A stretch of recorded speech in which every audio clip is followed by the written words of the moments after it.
नमस्कार दर्शकों, मैं हूं नाविका कुमार और आप जुड़ रहे हैं मेरे साथ सवाल पब्लिक का शो पर। ऑपरेशन सिंदूर से पाकिस्तान के दांत खट्टे हो चुके हैं और अभी भी ऑपरेशन सिंदूर रुका नहीं है, सिर्फ स्थगित है। इसलिए पूरे देश का सबसे बड़ा सवाल यह है कि ऑपरेशन सिंदूर का नेक्स्ट चैप्टर है क्या। आज मैं यही बताने की कोशिश करूंगी। मेरे साथ वॉर और स्ट्रेटेजिक मामलों के एक्सपर्ट्स हैं, साथ हैं राजनीति के पक्ष विपक्ष। तो शुरू करती हूं ऑपरेशन सिंदूर नेक्स्ट चैप्टर।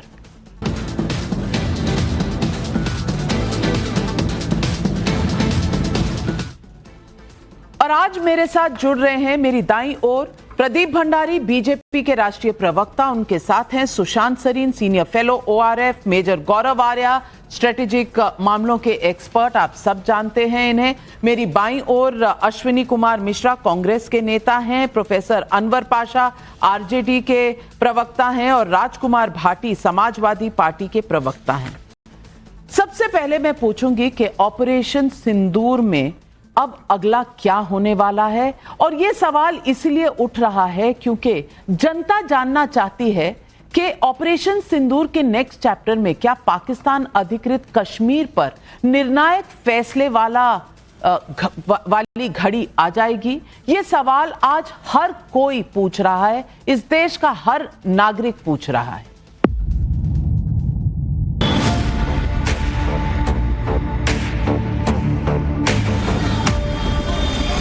जब भारत की सेना पाक अधिकृत कश्मीर पे कब्जा कर सकती थी, बलूचिस्तान को पाकिस्तान के नक्शे से मिटा सकती थी, अलग कर सकती थी, ट्रंप के कहने पे सीज फायर की घोषणा क्यों की? पाक अधिकृत कश्मीर वो भारत का अभिन्न हिस्सा है। आज भी जम्मू कश्मीर की विधानसभा में पीओके की जो विधानसभाएं जो खाली हैं वो सीटें आज भी खाली पड़ी हैं। Remains to be discussed on Kashmir is the vacation of illegally occupied Indian territory in Pakistan occupied Kashmir. अगर पाकिस्तान से बात होगी तो पाक ऑक्युपाइड कश्मीर पीओके उस पर ही होगी। सुशांत सरीन, जंग स्थगित हो चुकी है और ऑपरेशन सिंदूर अभी बाकी है, तो नेक्स्ट चैप्टर में सवाल ये उठ रहा है कि पीओके आएगा। मैं पूछना चाहती हूं कि ये प्रधानमंत्री ने भी कहा कि हमारी बात अगर पाकिस्तान से होगी तो सिर्फ बात होगी टेररिज्म पर और पीओके पर। आप समझते हैं, जैसा कुछ राजनीतिक पार्टियां समझती हैं कि हमारे पास एडवांटेज था, पीओके लेकर ही आना था, जैसे कि आलू लेने गए टमाटर लेते आओ। मैं पूछना चाहती हूं, क्या ये इतना आसान है? नहीं, ये नाविका इतना आसान नहीं है। और हमको दो तीन चीज़ें हैं इसमें। एक तो जो ऑपरेशन सिंदूर था उसके जो उद्देश्य थे वो लिमिटेड थे। उसमें ये नहीं था कि हम पाकिस्तान के ऊपर यलगार कर रहे हैं और या पाकिस्तान को ध्वस्त कर देना है, लेकिन उसमें ये था कि पाकिस्तान ने एक आतंकवादी घटना को अंजाम दिया और उसकी प्रतिक्रिया यहाँ से जानी थी। और प्रतिक्रिया ऐसी होनी थी कि पाकिस्तान को दंडित किया जाए, जो कि किया। और दंडित कैसे किया कि उनके 9 जो बहुत बड़े बड़े मरकज थे, सेंटर्स थे आतंकवाद के, उनके ऊपर आपने अटैक किया, उनको ध्वस्त किया। दूसरा क्या जो उद्देश्य था वो ये था कि अगर पाकिस्तान उस पर रिस्पॉन्ड करता है भारत के खिलाफ, तो भारत की जो प्रतिक्रिया होगी पाकिस्तान के रिस्पॉन्स से ज़्यादा तीव्र होगी। और जो 3 दिन में जो आदान प्रदान हुआ पाकिस्तान और भारत के बीच में, वो मेरे ख्याल एस्टैब्लिश हो गया कि 10 तारीख को जिस तरीके से वहां पर जो कुछ हुआ, उनके एयर बेसिस को डिस्ट्रॉय किया, एयर डिफेंस सारा सिस्टम उनका डिस्ट्रॉय किया, इतना उद्देश्य था। अब अगर आपने पीओके को ऑक्यूपाई करना है तो थोड़ा सा और शायद गौरव इसके पर ज़्यादा बोलेंगे कि एक वहाँ पर बहुत सॉलिड मिलिट्री प्रेजेंस है पाकिस्तान की। आपके लिए मूव करना वहाँ पर और किसी टेरिटरी को ऑक्यूपाई करना कोई इतना आसान नहीं होता। और ना आपने अपनी जो मोबिलाइजेशन की थी वो एक ज़मीनी लड़ाई के लिए की थी जिससे आप अंदर घुस करके टेरिटरी ऑक्यूपाई कर सकते। तो वो तो उद्देश्य ही नहीं था, क्योंकि 15 दिन के अंदर आप इतनी बड़ी मोबिलाइजेशन जिसमें आप फुल स्केल वॉर करेंगे, वो तो नहीं था। और हम फुल स्केल वॉर इसलिए नहीं चाहते थे क्योंकि एक एंडलेस वॉर में हम फंसना नहीं चाहते, पहली बात। दूसरी चीज ये कि पीओके का जो भारत का जो उद्देश्य है, और ये सिर्फ भाजपा का नहीं है, तमाम जो यहां पर सरकारें रही हैं उन्होंने यही उद्देश्य रखा है कि पाकिस्तान के साथ कश्मीर के ऊपर अगर कोई बातचीत होगी तो उसका एक ही केंद्र बिंदु है, और वो है कि पीओके पे आपका जो अवैध कब्जा है उसको आप कब छोड़ेंगे। ये हम राजनीतिक और कूटनीतिक तरीके से करना चाहते हैं, और उसका सल्यूशन देखिए, एक तो ये हो सकता है कि आप फुल स्केल वॉर करें और ये काम करें, और उसमें आपका भी नुकसान होगा, तो मेरे ख्याल ये हमारे को समझ लेना चाहिए। दूसरा तरीका ये है कि आप दुश्मन को इतना कमजोर करें कि जो फल आपकी टोकरी में गिर रहा था वो बहुत ज्यादा आसानी से गिर जाए, बनस्बत इसके कि आप अपने सैनिक भी मरवाएं, अपना अर्थव्यवस्था को भी बिगाड़ें। तो उद्देश्य वो है अभी भी कि पीओके का भारत में वापस आना अनिवार्य है, लेकिन उसके लिए हमारे को कोई जल्दबाजी करने की जरूरत नहीं है। हमारे पास और बहुत सारे काम है करने वाले, हम वो करेंगे, पाकिस्तान को कमजोर करेंगे, जो कि अब ऑपरेशन सिंदूर का जो कंटिन्यूइंग पार्ट है, जिसमें इंडस वाटर्स ट्रीटी है और बहुत सारी चीजें हम कर रहे हैं, जिससे माना यह जाता है कि ये बेसिकली रगड़ेंगे। लेकिन मेजर गौरव आर्या, क्या एक्सपेक्टेशंस बढ़ गई हैं? क्योंकि हमने जिस तरह से पाकिस्तान को ध्वस्त किया है, उन्होंने 400 ड्रोन भेजे, एक नहीं चला, उन्होंने मिसाइल भेजी, कुछ नहीं फटा। आदमपुर के एयरबेस पे जब प्रधानमंत्री गए, S-400 की बात हुई, हमारे एयरक्राफ्ट की बात हुई, सबका जवाब प्रधानमंत्री ने बिना कुछ कहे दे दिया, वहां खड़े होकर S-400 पीछे रखकर, अपने MiG-29 पीछे रखकर। लेकिन हमारी सेना की ये विक्ट्री इसमें भी है। 1994 में रेजोल्यूशन पास हुआ था, तो ये कहना कि पीओके भारत को लेना है, ये तो कोई गलत बात नहीं है, ये तो एक बात है जो है, पार्लियामेंट में है तो फिर सबके लिए है। लेकिन इशू ये है कि ये वाली जो लड़ाई थी, इसमें जो प्यूनिटिव एक्शंस लिए गए, जो डिस्प्रोपोर्शनेट और विजिबल एक्शन लिए गए, उनका एक खास मकसद था। This was essentially an anti terrorist operation, एक तरीके से हम कह सकते हैं, ये वॉर नहीं था। तो जो लोग कह रहे हैं कि हम लोग कर रहे थे, पीओके ले लेते, पीओके में सिर्फ पाकिस्तानी फौज नहीं है, पीओके में पीएलए भी है, चाइनीज आर्मी भी है पीओके में। उसका कारण यह है कि सीपैक गिलगिट बाल्टिस्तान से होकर आती है। ये पूरा एरिया हम लोग पीओके बोल के हम गिलगिट को भूल जाते हैं, वो भी भारत का अभिन्न अंग है, वहां पे चाइनीज आर्मी भी है। पहली बात तो ये मैं आपको बता दूं, वो भी होगा, लेकिन उसके लिए आपको बहुत तैयारी चाहिए। ये 10, 12, 13 दिन की तैयारी में, ये देखिए ना, बात यह है कि इनको समझ नहीं है, या फिर ये सरकार को घेरे हैं, इनका काम है। मैं तो पॉलिटिशियन नहीं हूं, मैं कोई किसी कांग्रेस बीजेपी का तो नहीं हूं, तो मुझे इनका कोई आइडिया नहीं है क्या बोलते हैं, क्यों बोलते हैं। पर जो वो कौन से आम आदमी पार्टी के थे, आई थिंक कोई लीडर थे, जी माफ कीजिएगा, वो कह रहे थे, मुझे लगता है थोड़ी सी बात इलॉजिकल है, वो चढ़ाने वाली बात है कि अरे हम पीओके, ऐसे थोड़ा ना होता है, ऐसे थोड़ा ना होता है। वहां पे आपके हजारों लाखों सैनिक फंस जाएंगे। ये बोलना दिल्ली में बैठ के एसी में बड़ा आसान है, हो सकता है, लेकिन अभी वो मौका नहीं है। This is not the right time, क्योंकि आपका उद्देश्य क्या था पहलगाम का? आपने ये बोला कि पहलगाम में हो गया है आपका, पहलगाम एक बहुत बड़ा आतंकी हमला हो गया है, अब आपको हिट बैक करना है पाकिस्तान को, आतंकी और आपने हिट बैक किया, ऐसा किया कि कमर तोड़ के रख दी आपने पाकिस्तान की। लेकिन अश्विनी कुमार जी, मैं ये पूछना चाहती हूं कि क्या विपक्षी पार्टियां सिर्फ एक मखौल के तरीके से इस बात को कहती हैं? सचिन पायलट कह रहे हैं, संजय सिंह आम आदमी पार्टी से कह रहे हैं, ये मखौल की बात नहीं है। अगर इतना आसान होता तो आपकी सरकारें ले लेती पहले। लेकिन इस वक्त जब पाकिस्तान को नीचे दिखाया गया है, ये सवाल उठा के कहीं आप जो डिफेंस फोर्सेस की अचीवमेंट है उसको कम नहीं हाँक रहे? नाविका जी, पहले तो एक डिफरेंशिएशन कर दो कि सरकार अलग है और सेना अलग है। क्योंकि जब भी हम सरकार से सवाल करते हैं, आप बोलते हैं हम सेना से सवाल कर रहे हैं। जब भी हम सेना की सरकार सवाल उठाते हैं, आप बोल रहे हो कि आप सेना की बेइज्जती कर रहे हैं। और उसी वक्त आप ये भी कह रहे हो कि मोदी जी जाते हैं, सरकार के नुमाइंदे हैं, वहां जाते हैं और सेना का मनोबल बढ़ा रहे हैं, तो वो सेना को रिप्रेजेंट कर रहे हैं। तो पहले ये एक लाइन क्लियर कर दो कि सरकार पे सवाल उठाना, सेना पे सवाल उठाना, दोनों अलग अलग बातें हैं। वॉर सिचुएशन में आप क्या मानेंगे? वॉर सिचुएशन में क्या मानेंगे? नहीं, मुझे सुशांत सरीन बताइए, क्या वॉर सिचुएशन में सरकार और सेना अलग है? कॉन्स्टिट्यूशन का हमें राइट देता है। नहीं मिश्रा जी, हाँ राइट देता है। वॉर सिचुएशन में सवाल कर सकते हैं। नहीं, आप सवाल कर सकते हैं, लेकिन ये सवाल इस वक्त क्यों? तो डिक्लेयर कर दीजिए कि इमरजेंसी चल रही है, आपका आर्टिकल 19 एग्जिस्ट नहीं करता। आपने सवाल उठाया, उसका जवाब सुन लीजिए। मैं बिल्कुल, मैं तो यहां तक आपसे डिसएग्री भी करता हूं। सिर्फ सरकार से ही नहीं सवाल पूछे जा सकते, सेना से भी पूछे जाने चाहिए। भारत एक डेमोक्रेसी है। डेमोक्रेसी हम पाकिस्तान नहीं है जहां पर सेना से कोई सवाल नहीं पूछता। बिल्कुल सेना की भी जवाबदेही है, लेकिन सरकार और सेना को आप अलग भी मत करिए।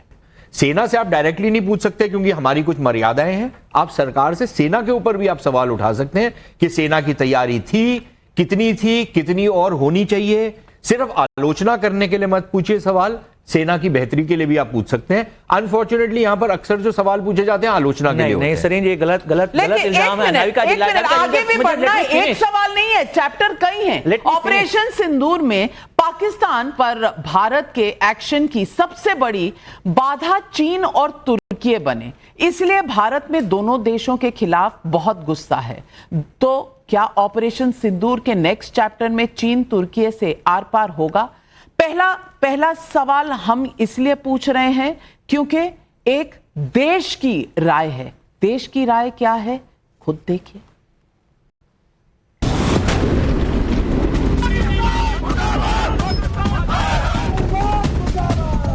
हम पाकिस्तान, तुर्की और चाइना के खिलाफ भी बॉयकॉट करेंगे। के खिलाफ हमें भी कोई सख्त कदम उठाना पड़ेगा। कांग्रेस इसलिए बौखला रहा है कि वो कुछ कर नहीं पा रहा है। टर्की बॉयकॉट, टर्की के बॉयकॉट पे सर क्या कांग्रेस पार्टी का समर्थन करते हैं रिलेशन में? इस पर भी हम शीघ्र आपसे जरूर मुखातिब। सर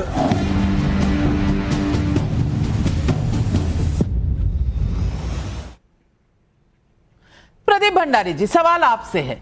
ये टर्की के बॉयकॉट पर देश ने अपना मन बना लिया है।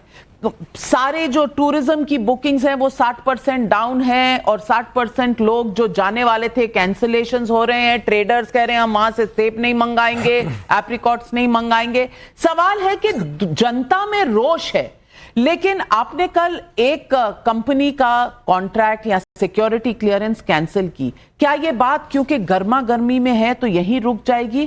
क्योंकि 2 साल पहले तक तो आप ऑपरेशन दोस्त कर रहे थे तुर्की के साथ। आज क्या हमारा पॉलिसी और हमारा फैसला बदलेगा? नविका जी, इसका एक्शन जो है सरकार लेगी, क्योंकि अगर दुश्मन का कोई दोस्त होता है और जब जंग के समय में अगर वो दुश्मन की मदद करता है तो उसके प्रति हमारी नीति और नियत बदल सकती है। और मुझे लगता है कि जो हमने कंपनी का कॉन्ट्रैक्ट चेंज किया वो बदलेगी। पर आपने बड़ी बात, यहाँ पे कांग्रेस के प्रवक्ता कह रहे थे कि भाई अगर सेना का वो सम्मान करते हैं। ये देखिए कारगिल, जिसमें हमारी सेना ने मुंहतोड़ जवाब दिया था। 5 साल तक 2004 से 9 के बीच में कांग्रेस पार्टी ने कहा था कारगिल जो है उसमें सेना का शौर्य नहीं है, कारगिल जो है भाजपा की जंग है। इस तरीके से सेना का सम्मान करते हैं। आज ही के दिन कांग्रेस पार्टी के विधायक ने कहा है कि ऑपरेशन सिंदूर सिर्फ दिखावा था। चाइना पे कब रिस्ट्रिक्शन लगा रहे हो भंडारी जी? चाइना पे कब रिस्ट्रिक्शन लगा रहे हो? सुनो मेरी बात, तो आप बताओ कि कब इसको आप हटा दो अपनी पार्टी से? सवाल पूछो, आप सवाल का जवाब सवाल कब दोगे? आप सवाल का जवाब दो ना, सवाल का जवाब। टर्की की सरकार में आप बैठे हो, इतना सवाल करने का शौक है, विपक्ष में बैठो। खुला है वो कांग्रेस इतना ही सवाल करने का शौक है तो विपक्ष में बैठो। टर्की के ऊपर सरकार में बैठ के आपकी जवाबदेही बनती है, आपकी अकाउंटेबिलिटी बनती है। तुम्हारा विधायक बैठे हो ना, सरकार में बैठ के आतंकवादियों को मारा गया, तुम्हारा विधायक निजामुद्दीन जो है। अच्छा ये बताओ, आतंकवादियों को जो सेना ने मारा फर्जी एनकाउंटर है।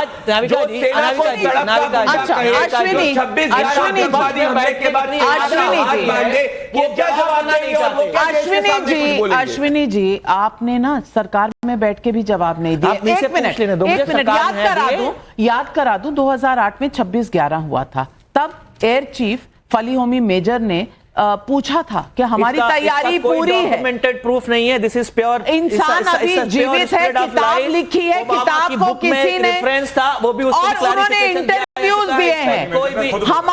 हमारे देश में अगर जम्मू कश्मीर के मोदी जी के बारे में अगर आप वर्ड्स पे जाओगे तो वर्ड्स किस का बिलीव करोगे? एक मिनट देखिए, अगर आप मुझे ही सवाल नहीं पूछने देंगे तो ये डिबेट नहीं हो सकती।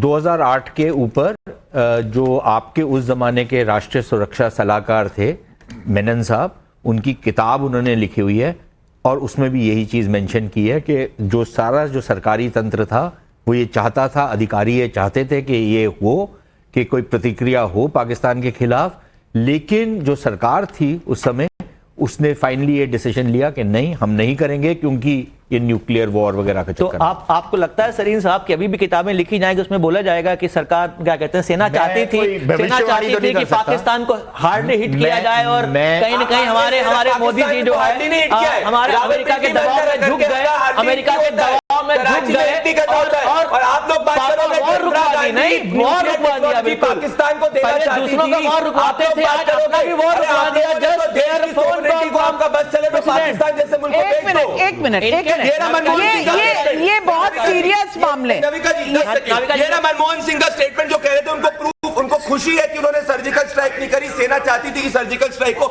ये रहे मनमोहन सिंह, कोई स्टेटमेंट नहीं, अब जवाब दो, अब जवाब दो। कुछ भी मनमोहन सिंह। मैं राजकुमार भाटी जी आपसे पूछना चाहती हूँ। राजकुमार भाटी जी, मैंने सवाल शुरू किया तुर्की से, अब उसमें आपने कांग्रेस का जो था, मैं नहीं कहती कि कांग्रेस के कोई फैसला लेना चाहिए था, लेकिन इतना कहते हुए कि इस देश के खिलाफ जो भी खड़ा है हम उसके खिलाफ हैं, ये कहने में तो कोई दिक्कत नहीं है, किसी को भी नहीं है, किसी राजनीतिक दल को नहीं है। मैं इस बात की सवाल पूछ रही हूं। आज कल के जो प्रेस कॉन्फ्रेंस में ये सवाल पूछा गया था, लेकिन आपने देखा कैसा जयराम रमेश ने माइक उधर से उधर किया, उधर पवन खेड़ा कह रहे नहीं आप कह दो, नहीं आप कह दो। ये लखनऊ की तहजीब जो है अच्छी लगती है, लेकिन इस सवाल पर थोड़ी अटपटी नहीं लगी। और मैं पूछना चाहती हूं, तुर्की का जो किरदार रहा इस पूरी जंग में सबके सामने है, उसके बाद कुछ कहने में क्या दिक्कत है? वोट बैंक की कोई मजबूरी है? पाकिस्तान से हमारा जो मतभेद है और जो हमारी लड़ाई है और जो ये संघर्ष हुआ, वो इस बात को लेकर है कि पाकिस्तान आतंकवादियों की मदद करता है, हमारे देश में हमले कराता है, और जो जो देश पाकिस्तान की मदद करते हैं वो सब भी हमें शत्रु की श्रेणी में गिनने चाहिए और उन सब के खिलाफ भी हमें एक्शन लेना चाहिए। लेकिन एक ये जो धारणा बनाने का प्रयास किया जाता है, ये नरेशन परोसा जाता है कि सत्तारूढ़ पार्टी तो बड़ी देशभक्त है और विपक्ष की पार्टियां का अंदर देश प्रेम नहीं है। ये बहुत खतरनाक खेल है, इससे देश कमज़ोर होता है। देश का हर नागरिक जाति धर्म संप्रदाय से ऊपर उठ के, पार्टियों से ऊपर उठ के देश के साथ है। अभी जब ये घटना हुई, पहली बात तो पहलगाम में 22 अप्रैल को जब घटना हुई, उसके बाद पूरा देश आतंकवादियों के खिलाफ और पाकिस्तान के खिलाफ बोला। जम्मू कश्मीर जिस राज्य में ये घटना हुई उसकी विधानसभा में प्रस्ताव पारित किए गए, पूरा कश्मीर बंद रहा, मस्जिदों से ऐलान किए गए पाकिस्तान के खिलाफ, आतंकवादियों के खिलाफ, और देश का हर धर्म हर जाति का व्यक्ति इसके खिलाफ था। दूसरे 7, 8, 9 3 दिन जब जो हमारा ऑपरेशन सिंदूर चला, एक भी विपक्षी पार्टी या किसी राजनीतिक व्यक्ति ने कोई आलोचना में एक शब्द नहीं बोला, सब सेना के साथ खड़े थे। सरकार ने सर्वदलीय मीटिंग बुलाई, सारी पार्टियों ने सरकार को समर्थन दिया कि हम आपके साथ खड़े हैं, आप एक्शन लीजिए। लेकिन जब एक तीसरे देश के राष्ट्रपति ने संघर्ष विराम की घोषणा की तो यह आलोचना लायक विषय है, इस पे हम आलोचना करेंगे। बिल्कुल, यही मेरा नेक्स्ट चैप्टर है। 10 सेकंड और दें मुझे, 10 सेकंड और दें। लेकिन नाविका जी कृपया। नहीं देखिए हमारी बात अधूरी रह जाती है, उधर ज्यादा टाइम दिया जाता है, हमें बीच में टोक दिया जाता है। ज्यादा समय बिल्कुल नहीं लूंगा, मुझे मेरे 2 वाक्य पूरे होने का सवाल आ रहा है तो मैंने सोचा था बोल लें। 2 वाक्य मेरे पूरे होने। अच्छा 2 वाक्य बोल। हमारे प्रधानमंत्री जी ने, केंद्र सरकार ने ये भारत का अपमान कराया है कि अमेरिका हमारे संघर्ष विराम की घोषणा करे, और प्रधानमंत्री में खंडन करने तक की हिम्मत नहीं है। बिल्कुल। और कश्मीर के बारे में हमारी पॉलिसी शुरू से रही है, हम तीसरे पक्ष को स्वीकार नहीं करेंगे। प्रधानमंत्री जी ने तीसरा पक्ष घुसा दिया है। इन 2 बातों के लिए आलोचना हम करेंगे, वो हमारा अधिकार नहीं, है। बिल्कुल आपका अधिकार है और आप करिए, और यही मेरा अगला चैप्टर है। लेकिन उस चैप्टर पे जाने से पहले थोड़ा आपको याद दिलाना चाहती हूं जो कल रामगोपाल यादव जी ने कहा। हमारी स्क्वाड्रन लीडर व्योमिका सिंह के, पहले तो नाम भूल गए, दिव्या सिंह, चलिए हो जाता है, कोई बात नहीं, बाद में करेक्ट कर लिया, लेकिन उसके लिए जो जाति सूचक शब्द प्रयोग किया वो क्या किया जाना चाहिए? जो सुप्रीम कोर्ट कह चुकी है कि ये गाली बराबर है, इसे आप नहीं इस्तेमाल कर सकते, कानून का उल्लंघन किया। कौन से केस में कहा सुप्रीम कोर्ट ने किसी की जाति बताना गाली बराबर है? ये कौन सा कानून है इस देश में? नहीं, और कौन से केस में सुप्रीम कोर्ट ने? मैं बता देता हूँ, जाति का नाम लेके मैं बता देता हूँ। नहीं, 2008 supreme court said calling a person और द वर्ड मैं बोल नहीं सकती, मैं बोल नहीं सकती, मैं बोल दूंगा जो आप ना बोल पाए वो मैं बोल दूंगा। इंटेंशनली इंसल्टिंग अ पर्सन और इसका इस्तेमाल नहीं होना चाहिए। ये सुप्रीम कोर्ट का ऑर्डर है। यही मैं कहने वाला था। इंसल्टिंग, जाति का नाम लेकर किसी को अपमानित करना आप कह रहे हैं नालका जी, समझने का प्रयास तो करिए। आप नहीं, मैं पक्ष में क्यों अड़ी रहती हैं? चलिए, अपराध नहीं है, लेकिन इंसल्ट करना, साहब ने कुछ भी गलत नहीं बोला सेना के साथ, लेकिन सेना की हमारी महिला को आप कह रहे हैं कि इंसल्ट करना कोई बड़ी बात नहीं। इंसल्ट किया तब ना, इंसल्ट कैसे कर दी? आपने कौन सा शब्द इस्तेमाल नहीं किया? मैं बोल रहा हूं, आप जवाब तो सुने, जवाब तो सुने। नविका जी मैं जवाब देता हूं। सुनो भंडारी जी, सवाल मुझसे किया गया। आर्मी में जात ढूंढना है, जात क्यों ढूंढना है? बोल तो रहा हूं। नविका जी, आपने पूरा बयान प्रोफेसर साहब का सुना है? बिल्कुल सुना है। क्या उन्होंने गलत बोला? उन्होंने कहा सोफिया कुरैशी को इसलिए अपमानित किया जा रहा है उनका धर्म देख के, और इन दो अधिकारियों की इन्हें जाति पता नहीं थी, वरना इन्हें भी अपमानित करते। ये इस जाति से, यही बयान नहीं है उनका। नविका जी, जाति इसमें जाति सूचक नहीं होना चाहिए शब्द का प्रयोग करना, वो शब्द का प्रयोग करना व्योमिका सिंह का अपमान है और हमारी फोर्सेस का अपमान है। क्या हमारी फोर्सेस, मैं इनके बीच में नहीं बोला था। जगदीश देवड़ा जी, आपके बीच में आपका, अरे भैया मैं नतमस्तक है मोदी जी के चरणों में। अश्विनी जी, राजकुमार भाटी जी पर्याप्त है अपने नेता के बारे में बोलने के लिए। अरे सपा ज्वाइन कर दिए क्या? लेकिन मुख्यमंत्री बोल रहा है कि अश्विनी जी ऐसे डिबेट नहीं हो सकती। मैं स्थगित कर दूंगी डिबेट। एक मिनट, क्योंकि आप झूठ, ये गलत है। ये नहीं, कोई झूठ नहीं बोल रहा। ऑपरेशन सिंदूर के, और ये चैप्टर 3 है, ऑपरेशन सिंदूर के स्थगित होने की पहली जानकारी डोनाल्ड ट्रंप ने इस दावे के साथ दी कि उन्होंने भारत पाकिस्तान के बीच मध्यस्थता की। प्रधानमंत्री मोदी का बयान, भारतीय विदेश मंत्रालय की स्पष्टीकरण, प्रतिक्रियाएं और डोनाल्ड ट्रंप के बदलते बयानों से साफ है कि ट्रंप ने गलत बयानी की, लेकिन ट्रंप का नाम लेकर मोदी पर विपक्ष हमलावर है। ऐसे में सरकार का जवाब क्या होगा? ऑपरेशन सिंदूर का अगला चैप्टर है। पहले सुनिए ये बदलते बयान।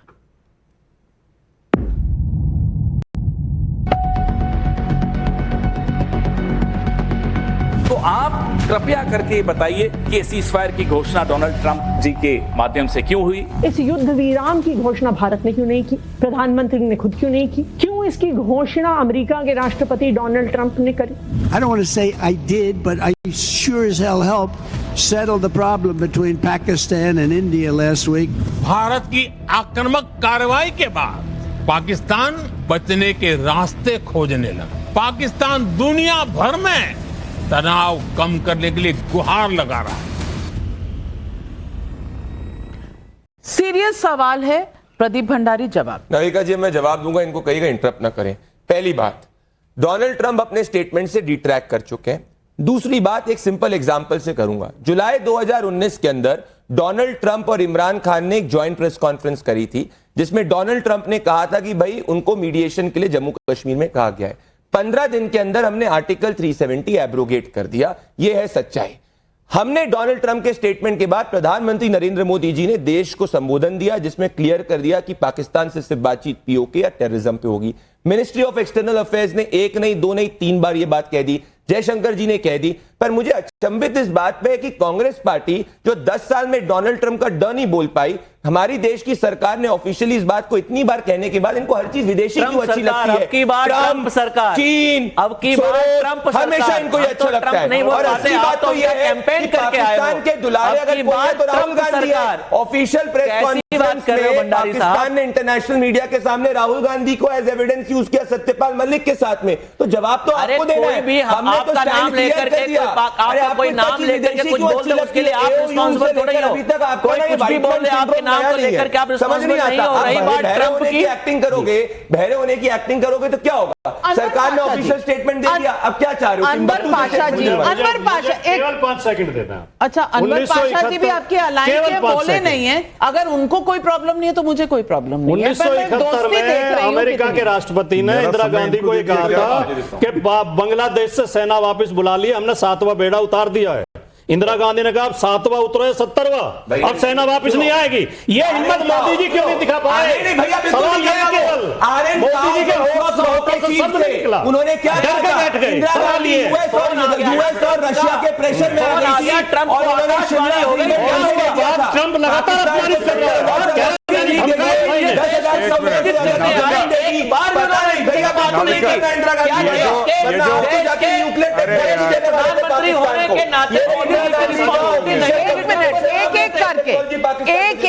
एक एक करके मेजर गौरव आर्या जी, क्या भारत डर के, ट्रंप से डर कर वापस बिल में घुस गया? क्या ऐसा हुआ?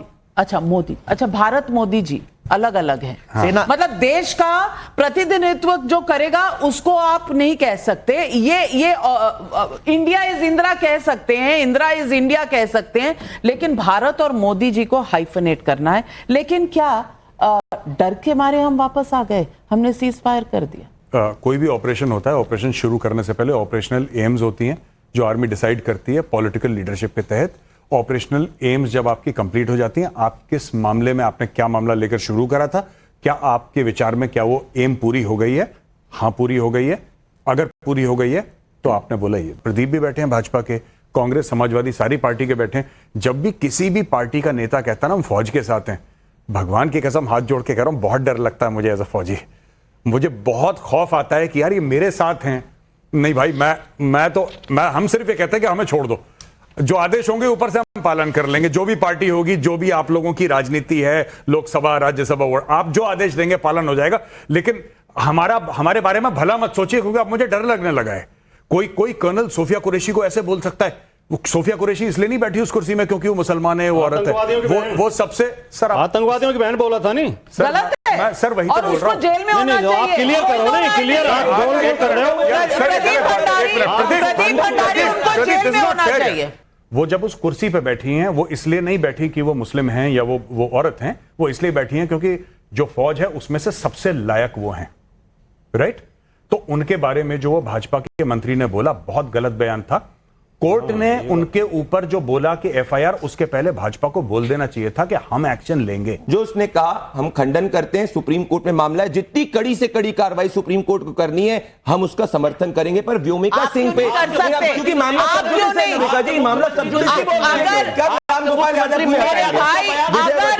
अगर आप एक्शन ले लेंगे, अगर आप उसको हटा देंगे, केस खत्म हो जाएगा। आप नहीं कर रहे, इसीलिए केस सब जुड़े हैं। लेकिन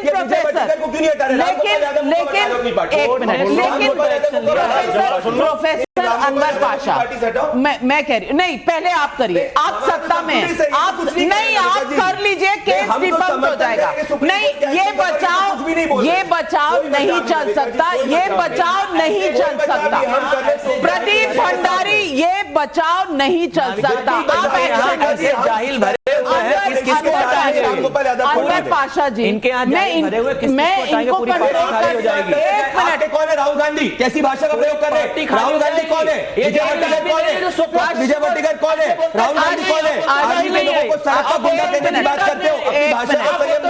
अश्विनी जी और प्रदीप भंडारी जी, अपनी भाषा का संयम दीजिए। जो हमारे सड़क का गुंडा कहते हो इसको, अरे आपका बस चले तो मेरे पास सेना नहीं है, मेरे पास सेना नहीं है, और ना मैं प्रधानमंत्री हूं, ना मैं प्रेसिडेंट हूं, लेकिन मैं हक के लिए लड़ रही हूं। और आज मैं प्रोफेसर अनवर पाशा के हक के लिए लड़ रही हूं। इन्हें उन्हीं के दोस्त उन्हें बोलने नहीं दे रहे, और मैं इसको कंडेम करती हूं। लेकिन प्रोफेसर अनवर पाशा, मैं अपनी पूरी रिस्पॉन्सिबिलिटी से आपसे पूछना चाहती हूं, हमारे देश में कहीं ना कहीं एक दिक्कत तो है कि बड़ी कोई चीज हो, बड़ी कोई उपलब्धि हो, तो पहले राजनीतिक दल क्रिटिसिज्म करने आ जाते हैं।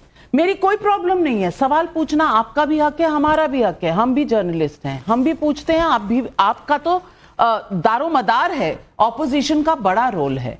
लेकिन हर सवाल का एक समय होता है, हर सवाल का एक समय होता है। भाई क्या हो रहा था, भाई ट्रंप ने अनाउंस कर दिया, क्या हम ये हैं, क्या हम वो हैं। ट्रंप के आपने बयान सुने, पिछले 4 दिन में 4 अलग बयान आए हैं। मैं पूछना चाहती हूं, अपने देश का गौरव कम करने में क्या ये जो बयान है ये कंट्रीब्यूट नहीं करते? नाविका जी, शुक्रिया कि आपको याद आ गया कि मैं भी इस डिबेट का पार्ट आपने अपना पुराना समय भाटी जी को दे दिया था, इल्जाम मुझ पे मत लगाइए। मैं क्यों दूंगा भाटी जी को समय? एंकर आप हैं, आप तय करेंगे किसको कितना समय मिलेगा। बहरहाल नाविका जी, इंडिया अलायंस की यही पूरा दोस्ती है। देश जानता है, देश के बच्चे बच्चे की जबान पर यह हकीकत है कि हमारी सेना ने जो पराक्रम किया है, हमारी सेना की जीत है, राष्ट्र की जीत है। लेकिन यह भी बच्चों की जबान पर है, बच्चे बच्चे की जबान पर है कि इस पूरे प्रकरण में पहलगाम से लेकर के ऑपरेशन सिंदूर तक भारत की हमारी जो मौजूदा सरकार है उसकी ये हार है। उसने पूरे राष्ट्र को एक तरह से शर्मसार किया है अपने रवैये से, क्योंकि हमने अपने देश का रिमोट अमेरिका के हाथों में दे दिया है। ये पूरा विश्व आज कह रहा है हम क्या करेंगे क्या नहीं करेंगे, it will be decided by America, by Trump. ये जो स्थिति थी इससे पहले कभी नहीं थी। आपने बात की तुर्की की, आपने बात की अजरबैजान की, आपने बात की चीन की। चीन तो हमारा दुश्मन रहा है, जैसे पाकिस्तान शुरू से हमारा दुश्मन रहा है। लेकिन क्या वजह है कि 1971 में जब हमने पाकिस्तान के 2 टुकड़े किए थे, फुल फ्लेजेड वार थी उस समय तुर्की पाकिस्तान के साथ खड़ा नहीं था। मेजर साहब बताएंगे, उस समय तुर्की पाकिस्तान के साथ खड़ा नहीं था, अजरबैजान पाकिस्तान के साथ खड़ा नहीं था। ऐसा क्यों हुआ है? ये हमारी कूटनीति की नाकामी है या नहीं है? ये हमारे देश की कूटनीति की सरकार की कूटनीति के विशेषज्ञ सुशांत सरीन है और मैं सुशांत सरीन से सुनना चाहूंगी, क्योंकि सुशांत सरीन, ये कूटनीति कूट भी हमने दिया, वो वाली कूटनीति भी हमारी चल गई। ये मेजर गौरव आर्या का फ्रेज है, मैं चुरा रही हूं। कूट भी हमने दिया और फिर कूटनीति हमारी फेल हुई कि नहीं हुई, इसका जवाब आप। यह देखो, पाशा साहब ने बात की अजरबैजान की 1971 में। 1971 में अजरबैजान था ही नहीं। 1971 में अजरबैजान यूएसएसआर का पार्ट था। तो सर, लेकिन किसी मुस्लिम कंट्री ने, मैं ये कहना चाहता हूं, किसी मुस्लिम कंट्री ने, तुर्की था ना? नहीं, मैं आपको बताता हूं 1965 में, 1971 में था, आज तुर्की है। सर 1965 में, 1971 में बहुत सारे जो मुस्लिम कंट्रीज थी वो पाकिस्तान के पक्षधर थे। उन्होंने बेशक वहां पर उस तरीके के हथियार ना दिए हो। 1971 में तुर्की कोई हथियार बनाता भी नहीं था। सारे मुस्लिम कंट्रीज, नहीं सर प्लीज रहने दीजिए, सारे मुस्लिम कंट्रीज आतंकवाद के सवाल पे भारत के साथ खड़े रहे हैं, हमेशा भारत के साथ भारत के पक्ष में खड़े रहे हैं। सारे मुस्लिम कंट्रीज भारत के पक्ष में आतंकवाद के खिलाफ, पाकिस्तान के खिलाफ खड़े रहे। यह हमारी उपलब्धि है कि हमने पूरी दुनिया में पाकिस्तान को आज की तुर्की और 1971 की तुर्की एक नहीं है, लेकिन प्रोफेसर अनवर पाशा, आप किसी को बोलने नहीं देंगे तो ऐसे नहीं चलेगा। प्रोफेसर साहब ने एक बात पूछी थी 71 की, बिल्कुल अमेरिका ने 7वां बेड़ा भेजा था, लेकिन आप ये भी याद रखिए उस जमाने में सोवियत यूनियन जो था उन्होंने उसका काउंटर भी किया था। तो हमने उस समय जो कूटनीति थी, इसीलिए अमेरिका पीछे हो गया था। और अल्टीमेटली जो उस जमाने में भी जो सीज फायर की, भाई आपने अब ईस्ट पाकिस्तान तो जीत ही लिया था, उसको तो अलग कर ही दिया था। आप वेस्ट पाकिस्तान भी ले लेते, उस जमाने में ले लेते आप पीओके, क्यों नहीं लिया आपने? आप तो जीत रहे थे ना, आधा तो देश तोड़ ही दिया था उनका, उनको पीछे लगा दिया था, क्यों नहीं आगे बढ़े? आपने सीज फायर एक्सेप्ट किया क्योंकि आप एक एंडलेस वॉर में, मतलब कि एक ऐसी जंग जो कभी खत्म ही ना हो, उसमें नहीं पड़ना चाहते थे। इस बार भी आप सीज फायर आपने इसीलिए किया क्योंकि आपका जो उद्देश्य था आपने वो अचीव कर लिया था। अब आप लगे रहते, उससे ज्यादा आपको कुछ मिलना नहीं था। तो आपने यही डिसाइड किया कि आपने, और ये पहले दिन, आप ये देखिए जो पहले दिन की जो स्टेटमेंट आई है पीआईबी पे, आप जाके वेबसाइट पे चेक कर लीजिए, जो अटैक हुआ है उसके बाद की जो पहली स्टेटमेंट आई है उसमें यही बोला है कि हम एस्केलेट नहीं करना चाहते, हमने किसी फौजी ठिकाने पे नहीं हिट किया, और हम चाहते हैं कि अगर आपने कुछ नहीं किया तो हमारी तरफ से कोई प्रतिक्रिया नहीं होगी, हम इसके बाद कुछ नहीं करेंगे। अगर आप कुछ करेंगे तो हम उससे ज्यादा आपके साथ करेंगे। वो एस्केलेशन डोमिनेंस होती है। एस्केलेशन एलिमिनेशन नहीं है, एस्केलेशन डोमिनेंस है। ठीक है, आप उसके ऊपर चढ़ के बैठे हुए हैं, आप उसको बिल्कुल खत्म नहीं कर रहे। और ये जब तय हो गया तो जंग बढ़ाते जाना, इकोनॉमी को डुबाना, ये सही नहीं था। मैं सिर्फ 45 सेकंड्स में प्रदीप भंडारी जी, क्योंकि पॉलिटिकल सवाल है, पॉलिटिकल जवाब आप। नाविका जी, मैं तब से सुन रहा था, मुझे सिर्फ 40 सेकंड चाहिए। ये देश जानता है 26/11 आतंकवादी हमले के बाद में जब कांग्रेस पार्टी की सरकार थी ना, उसने सर्जिकल स्ट्राइक करी, उसने पाकिस्तान के साथ बातचीत करी। आज सेना की इच्छा शक्ति हमेशा सिमिलर रही है, पर इस वक्त राजनीतिक इच्छा शक्ति थी, सरकार की इच्छा शक्ति थी, जिसने एक फ्री हैंड दिया है सेना को। इन्होंने कहा मुस्लिम वर्ल्ड जो है वो पाकिस्तान के साथ है, सरेआम झूठ है। ये रहा सब पूरा का पूरे मुस्लिम वर्ल्ड, इस्लामिक वर्ल्ड जो है इस वक्त सपोर्ट कर रहा था भारत को। दूसरा झूठ इन्होंने बोला ट्रंप जो है, देखिए भैया ऐसा नहीं हो सकता डिबेट में। नविका जी आप नविका जी नविका जी देखिए सड़क नहीं कर सकते आप, ये कोई तरीका नहीं है। आप एक देकर मतलब लाइव बोल रहे हो, 30 सेकंड भी लाइव नहीं बोल सकते, ये क्या तरीका है? अरे क्या बात कर रहे हो आप? नविका जी ये देखिए कांग्रेसियों का तरीका सही नहीं है। एक सेकंड यस मिश्रा जी ने आईएमएफ का आपको पता है आईएमएफ कैसे काम करता है? प्रोसीजर उसका पता है? I understand. आईएमएफ का जो लोन ऑलरेडी एग्जिस्ट कर रहा था, उसकी एक किश्त उनको मिल चुकी थी, दूसरी किश्त के लिए वो गए हुए थे। उसमें जो मापदंड होता है वो टेक्निकल और इकोनॉमिक मापदंड होता है। उस मामले के ऊपर वो ऑलरेडी स्टाफ लेवल एग्रीमेंट कुछ हफ्ते पहले हो चुका था। उसके बाद ये वाली जो मीटिंग होती है ये सिर्फ उस पर ठप्पा लगाने की मीटिंग होती है। लेकिन इस बार भारत सरकार ने ये बोला कि भाई हम इसके साथ हम चाहते हैं कि आप इसको रोकिए। उस पे भारत सरकार को ये कहा गया कि भाई ये बहुत आगे बढ़ चुकी है बात, ये टेक्निकल और इकोनॉमिक मैटर्स पे है, ये अप्रूवल हो रहा है, इसलिए हम इसमें राजनीतिक या बाकी और कोई मुद्दा लेके नहीं आ सकते। अभी इसमें कोई आपकी कूटनीति का मसला नहीं था, कुछ नहीं था। It is a purely technical matter. Operation Sindoor फिलहाल स्थगित है, लेकिन पाकिस्तान का इतिहास बताता है कि वो आतंकियों का साथ देना कभी नहीं छोड़ पाएगा। और भारत ने भी स्पष्ट किया है कि आतंकी वारदातों को एक्ट ऑफ वॉर माना जाएगा। ऐसे ऑपरेशन सिंदूर का नेक्स्ट चैप्टर है कि क्या ऑपरेशन सिंदूर का सीजन 2 होगा, क्योंकि पाकिस्तान टेढ़ी पूंछ है। यही सवाल पब्लिक भी पूछ रही है। ओके, मैं पूछना चाहती हूं प्रदीप भंडारी आपसे, न्यूक्लियर पावर है पाकिस्तान, लेकिन इस बार भी हमने 11 बेस उनके उड़ा दिए, उनके 8 प्लेन उड़ा दिए, आईवैक्स उड़ा दिया, हमने उनके न्यूक्लियर कमांड सेंटर को नूर खान एयरपोर्ट पे उड़ा दिया, हमने सरगोदा एयरपोर्ट के पास जो उनका किराना हिल्स का धुआं हमने कर दिया। आगे सीजन 2 आपको लगता है जल्द आएगा या इसमें समय लगेगा? नविका जी, ऑपरेशन सिंदूर जारी है।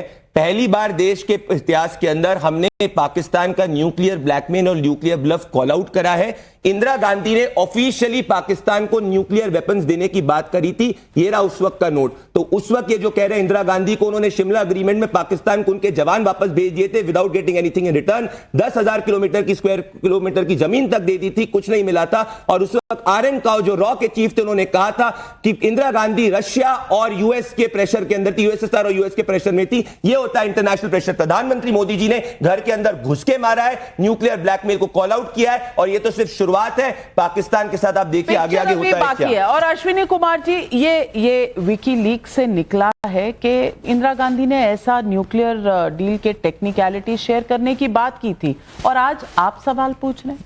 लश्कर भी तुम्हारा, सरदार भी तुम्हारा, तुम झूठ को सच लिख दो, चैनल भी तुम्हारा, अखबार भी तुम्हारा, तो क्या ही बोले हम। आप बैठ के यहाँ पर झूठ फैलाते रहो, ऐसी बातें करते रहो। फैक्चुअली बताओ कौन सा झूठ बोला? फैक्चुअली मैं पहले मुझे बताओ कौन सा झूठ बोला। मैं अपोलोजाइज कर दूंगा शो पे, जगदीश देवड़ा का नाम सुनाया नहीं दूंगा। मैं बताओ फैक्चुअली कौन सा बोला है। पूरे तरह से समाज की बात कर रहे हो, फैक्चुअली झूठ बोला है। बताओ जगदीश देवड़ा का नाम सुनाया नहीं दूंगा। राजकुमार भाटी जी, क्या ऑपरेशन सिंदूर का पहला फेज डिसाइसिव था या नहीं? मुझे एक शब्द में इसका जवाब चाहिए, क्योंकि जनता जाने। ये बहुत शानदार ऑपरेशन था, इसके लिए हमारी पूरी भारतीय सेना बधाई की पात्र है। और सरकार की भी मैंने इस दो बातों के लिए तारीफ की है कि एक तो सरकार ने इसे नाम बहुत अच्छा दिया, दूसरे विपक्ष का समर्थन हासिल किया, तीसरे जिन 2 बेटियों को चुना जानकारी देने के लिए, वो सरकार का बहुत अच्छा निर्णय था। ऐसा नहीं है कि हर निर्णय की आलोचना ही की जाती है, बहुत अच्छी बात है। लेकिन जो आखिर में जो हुआ है उसकी हमें अंश है, वो खराब लगा हमें। और जो आपने कहा कि अगला चरण, पाकिस्तान अगर अपनी बेहतरी चाहता है, पाकिस्तान अपनी हैसियत समझे, अगर भारत के साथ दोबारा लड़ाई शुरू हुई तो पाकिस्तान के खात्मे की तरफ जाएगी। इसलिए पाकिस्तान हमारे देश के मामले में हस्तक्षेप न करे और आतंकवादी गतिविधियां न करे। दो बहुत क्विक सवाल पूछना चाहती हूँ। गौरव आर्या, कितने दिन में दोबारा रीस्टार्ट होगा ऑपरेशन सिंदूर, क्योंकि सीजन 2 की बात है? नाविका बहुत मुश्किल है कहना, लेकिन ऐसा लग रहा है कि पाकिस्तान कुछ ना कुछ कोशिश करेगा, और जब करेगा तो जाहिर सी बात है बॉर्डर पे नहीं करेगा। It has to be in the hinterland, होगा वो पीछे ही, आगे तो हो नहीं सकता लाइन ऑफ कंट्रोल पे, क्योंकि लाइन ऑफ कंट्रोल पे तो फायरिंग हो रही है। अगर इन्फिल्ट्रेशन करता है या पहले से कर दिया होगा तो फिर उसके बाद इमीडिएटली शुरू करेंगे, और जिस दिन अगर भगवान ना करे कोई बड़ा वाकया होता है फिर मुझे नहीं लगता कि 24 घंटे से ज्यादा लगेंगे, क्योंकि आर्मी, नेवी, एयरफोर्स अभी भी जहां पे INS विक्रांत था वहीं पर है, अरेबियन सी में, इंटरनेशनल वाटर्स में। जहां पे आर्मी तैनात थी वो वहीं पे है, और एयरफोर्स भी तैनात है। तो 24 घंटे के अंदर होगा, जब होता है कोई आतंकवादी घटना तब, उसके बिल्कुल कोई इफ नहीं, कोई बट नहीं। पाकिस्तान को ऐसा सबक सिखाया है कि पाकिस्तान को सोचना चाहिए कि एक बार में 3 दिन में घुटने टेकने पड़े पाकिस्तान को। 11 एयरबेस डिस्ट्रॉय हो गए और 9 टेरर कैंप्स डिस्ट्रॉय हो गए, और घुस के मारा है बहावलपुर तक, घुस के मारा है मुरीद के तक, लाहौर, इस्लामाबाद, रावलपिंडी, कराची, कोई जगह नहीं छोड़ी। सवाल सिर्फ इतना है कि अगली बार जब आएंगे तो क्या क्या लेके जाएंगे और क्या पाकिस्तान को सबक सिखाएंगे। क्या आप मानते हैं कि इस आर्मी में, इस डिफेंस सर्विसेज में पूरा दम है कि ये इस बार का बदला अधूरा नहीं छोड़ेगा? और सवाल ये भी है कि क्या पॉलिटिकल विल है जो इस बार देखने को मिली, क्या पहले कभी देखने को मिली थी? ये सवाल पब्लिक का है और जवाब के लिए हम इंतजार करेंगे। सीजन 2 होगा कब पता नहीं, बताते रहेंगे। आज बस इतना ही। तमाम अपने पैनलिस्ट का और दर्शकों आपका धन्यवाद करती हूं, लेती हूं इजाजत। नमस्कार। जाइएगा मत न्यूज़ की पाठशाला ब्रेक के बाद।